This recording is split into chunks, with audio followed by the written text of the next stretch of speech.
Ladies and gentlemen, welcome to Talk Spicy. I'm Coach Gene Clemens. Thank you for joining me wherever you're joining me. Rate the show, comment, agree, disagree. But whatever you do, keep it spicy. 5-star ratings are appreciated. If you're joining me on the YouTube channel, you know what to do. Like, subscribe. We got some big things coming over, the next year, but I've been very proud of what we've done so far. We'll talk about it a little bit more tomorrow. But everything that keeps going, and that's what we have to understand.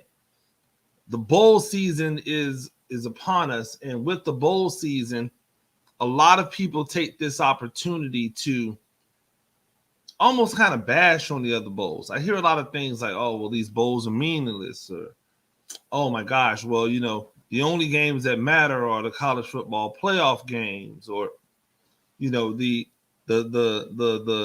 oh, these bowl games are just cash grabs. I even heard my homeboy Malik Span say that they're essentially ways to embezzle money, and I'm not necessarily disagreeing with any of that stuff. I'm not here to say what they are, what they are. I mean, what they are not. All I'm here to tell you is, from a player's perspective, why would I not be excited about a bowl game? Ladies and gentlemen, it doesn't matter where you're going if you've never been there before, right?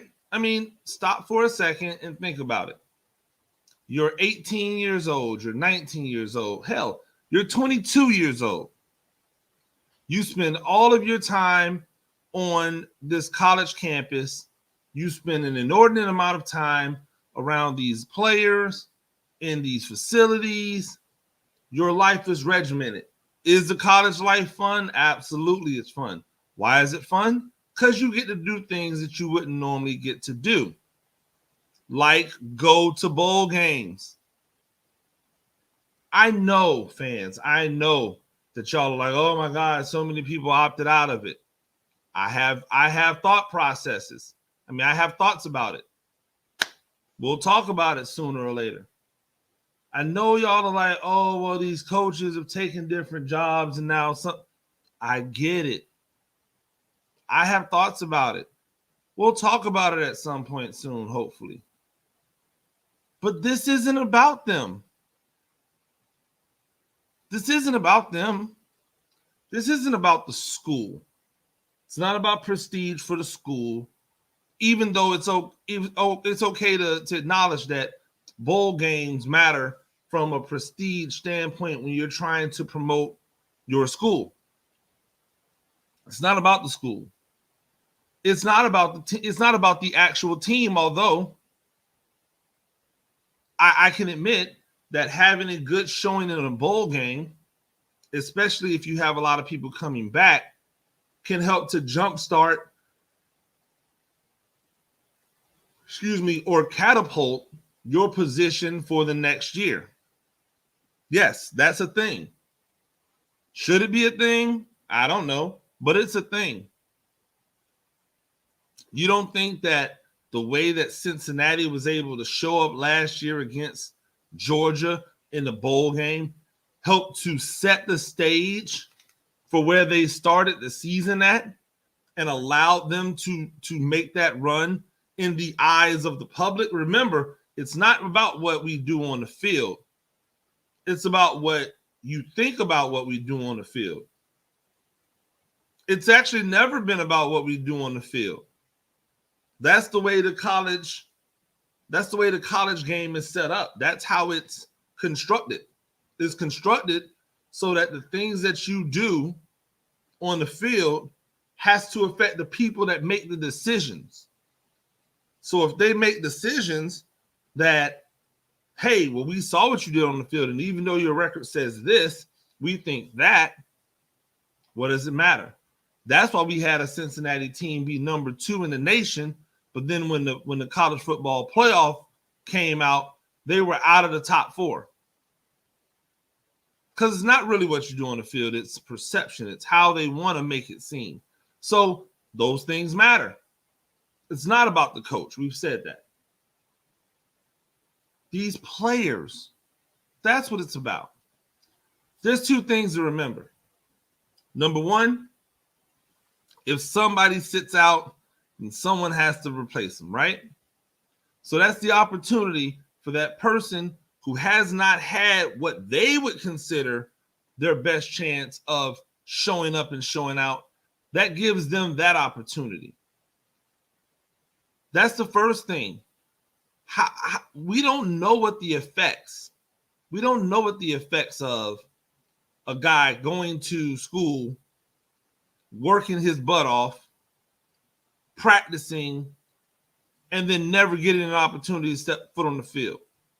We don't know what the psychological effects are of a young lady going off to college, working her butt off on that court, on that field, in that arena, and then never getting the opportunity to step foot on the playing surface when it matters. So now these young men from these football teams where players have opted out, they get an opportunity to do that. They get an opportunity to show what they can do. How is that a bad thing? How are we going to say anything about that? At the end of the day, if the goal is to be, you know what I'm saying? If the goal is to be, then they are. Right? If the goal is to be, then they are. So now they have the opportunity to be successful. They have the opportunity to jumpstart their career. What if that guy's a senior? That's his last opportunity. That's the last time he's going to be able to play in that arena. That's the last time he's going to be able to put that uniform on.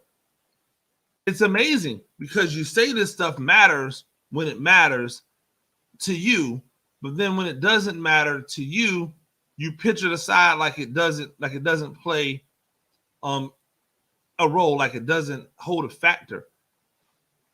We've got to be true to ourselves. And these bowl games give these young men two opportunities, either the last opportunity they can guarantee that they'll have to showcase their skills, or the last opportunity that they're going to have to play the game because it's over for them after this. Remember, for every one player that's going on to the league, there's 15 to 16, 20 other ones that's not. So if you have 5 guys that are leaving, that means that you probably have 100 guys who are playing their last game ever. That means something. I watched last night as Oregon played Oklahoma. And I watched last night as a quarterback for Oregon, who hasn't really been allowed to throw the ball deep most of the season, was bombing away. Why do you think that is? It's because it's his last game. It's his last game in college. He had to deal with a regime over in Boston College that didn't really believe in him as a quarterback. He came over to Oregon, won the job with a team that believed in him as a quarterback, but still managed his play. And now with that regime gone necessarily, and him on his last game, bombs away. I need to be able to show the people at the next level that I have this in me if I'm given a chance. If there's no bowl game, there's no chance to do that. I feel awful for those players at UCLA as the world came crashing down on UCLA as if they did something horrible by backing out of a bowl game when they had cases of COVID come up. Oh, well, it's awful. The timing is bad and people spent all this money. Nobody told you guys to do that. You did that of your own free will. You knew that this was a possibility.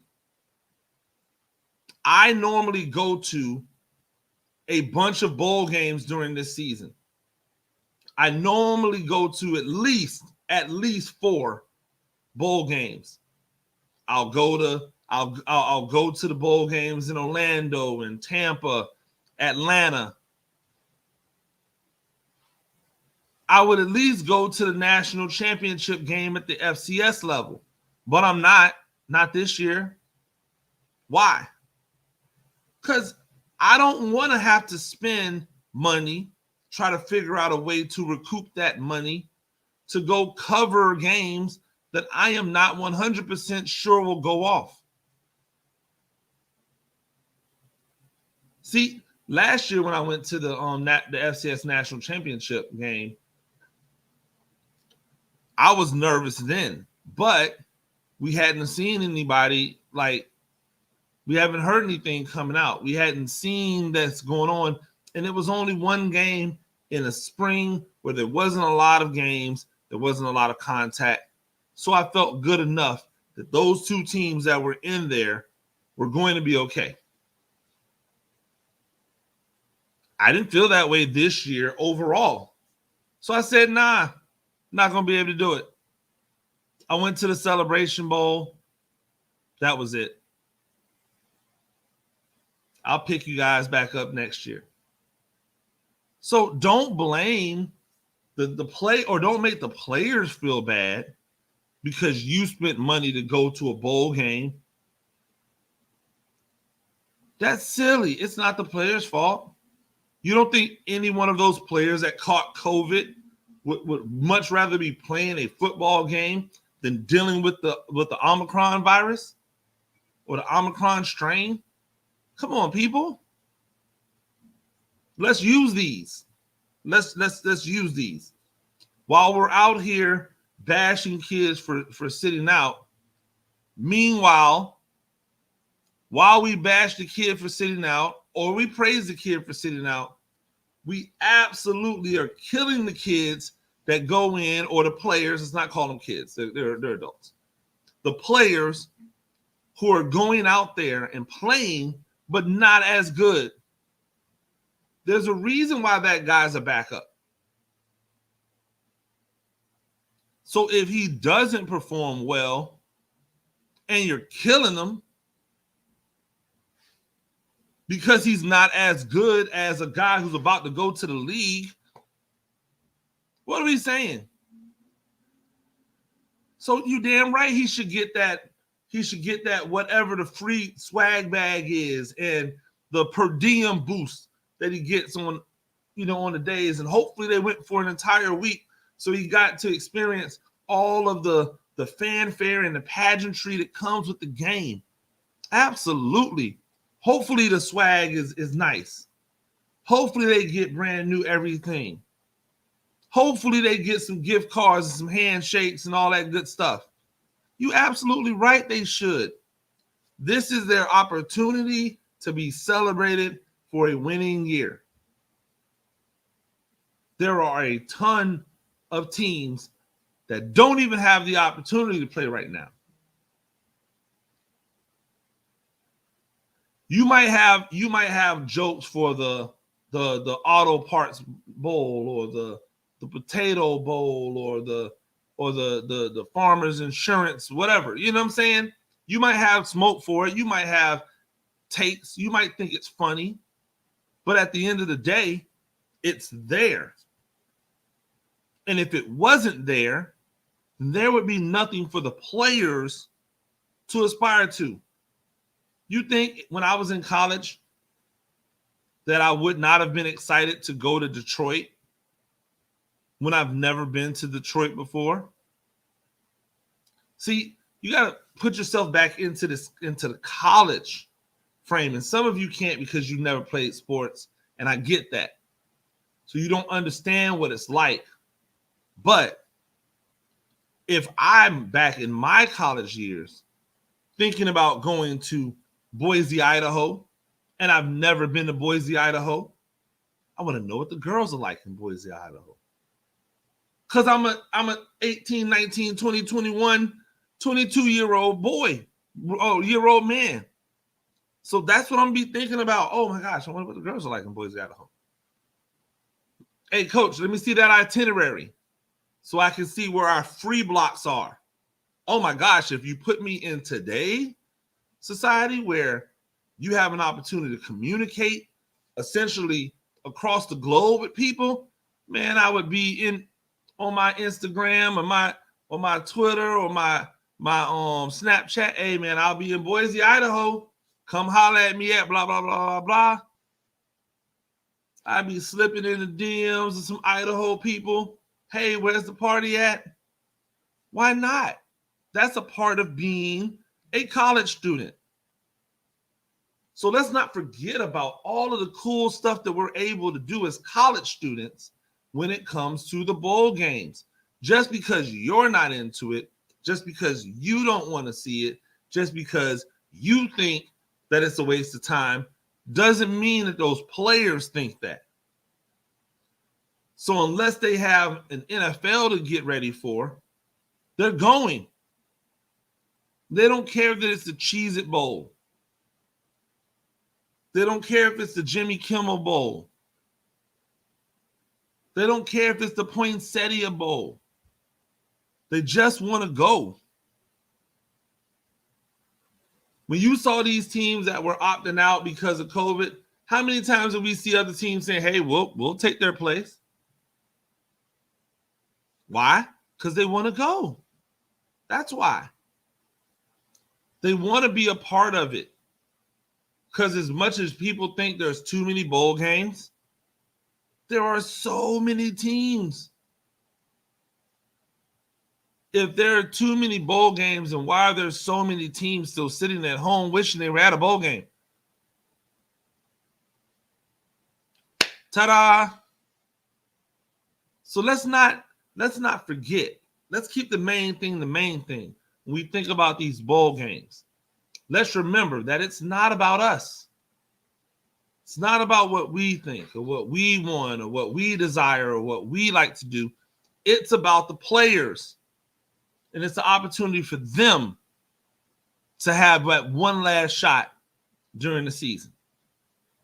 Ladies and gentlemen, that's Talk Spicy. I'm Coach Gene Clemens. Thank you for joining me. We do this thing a few times a week. Rate the show, comment, agree, disagree, but whatever you do, keep it spicy. 5-star ratings are appreciated. If you're joining me on the YouTube channel, you know what to do. Shout out to the Facebook family. Until next time, peace.